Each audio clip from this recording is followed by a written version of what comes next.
UTL solar, solar लावणार आणि सबसिडीही मिळवून देणार।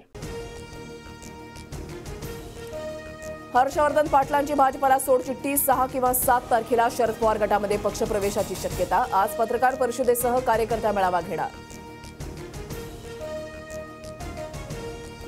अजितदादांकडून बारामती विधानसभा न लढण्याचे संकेत। मी जो उमेदवार देईन त्याचं काम करा। विधानसभेला आमच्या कुटुंबातील जास्त सदस्य फिरताना दिसणार नाहीत, दादांचं वक्तव्य। मराठीसह 5 भाषांना अभिजात भाषेचा दर्जा। विधानसभा निवडणुकीच्या तोंडावर केंद्र सरकारचा मोठा निर्णय। मराठी भाषा भारताचा अभिमान असल्याचं म्हणत मोदींकडून अभिनंदन। मुख्यमंत्री शिंदेंकडून पंतप्रधान मोदींचे आभार, तर माय मराठीच्या इतिहासातील ऐतिहासिक दिवस म्हणत उपमुख्यमंत्री फडणवीसांकडून भावना व्यक्त। आता श्रेय घेण्याचे प्रयत्न करू नका। लोकसभेत झालेल्या पराभवाच्या भरपाईसाठी निर्णय। मात्र मराठी भाषा महानच, तुमच्या भीकेची गरज नाही, राऊतांचा हल्लाबोल। मराठी भाषेच्या अभिजात दर्जासाठी आम्हीही वेळोवेळी केंद्राकडे पाठपुरावा केला। शरद पवारांची प्रतिक्रिया। तर मराठी शाळा आणि शाळेतील मुलांच्या कमी संख्येबाबतही सरकारनं मार्ग काढण्याचं आवाहन। राज ठाकरेंकडून मोदींसह मंत्रिमंडळाचे आभार। पंतप्रधान मोदी उपस्थित असताना मराठी भाषेसाठी केलेल्या मागणीचा जुना व्हिडिओ राज ठाकरेंकडून फेसबुकवर पोस्ट। माजी आमदार राजेंद्र देशमुखांचा भाजपला रामराम। शरद पवार गटामध्ये प्रवेश केल्याचं जाहीर। खानापूर आटपाडी विधानसभा लढण्यास इच्छुक। दसरा मेळाव्याला शहांच्या वक्तव्याचा फडशा पाडणार। मशाल गीताच्या लॉन्चिंग वेळी ठाकरेंचा इशारा। तर एकनाथाच्या नावानं तोतेगिरी करणारे खूप दिसतायत, ठाकरेंची शिंदेंवर टीका।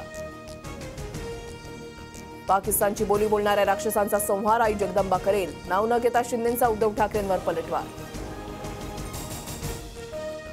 अरुण गवळीची मुलगी गीता गवळी ठाकरे गटाच्या संपर्कात। भायखळा विधानसभेतून इच्छुक असल्याची माहिती। मिलिंद नार्वेकरांनी गीता गवळींची घेतली भेट।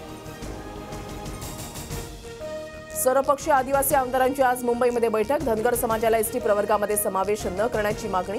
बुधवारी 7 तास वेटिंगवर राहिल्यानंतर आमदार आज पुन्हा मुख्यमंत्र्यांना भेटणार।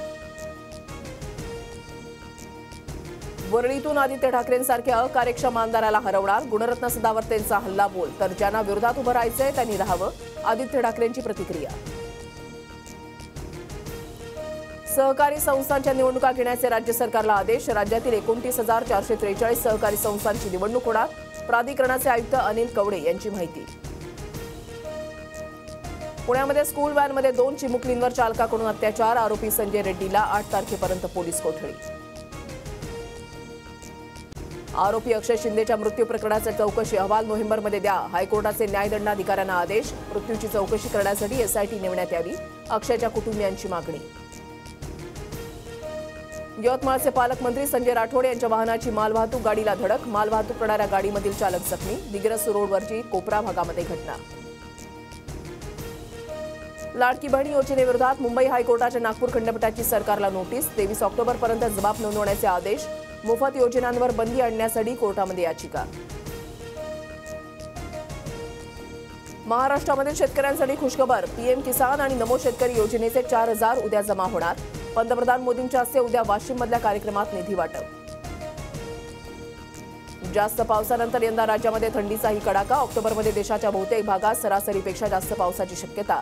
ऐन दिवाळीमध्ये थंडीसह पावसाच्या सरी बरसण्याचा अंदाज।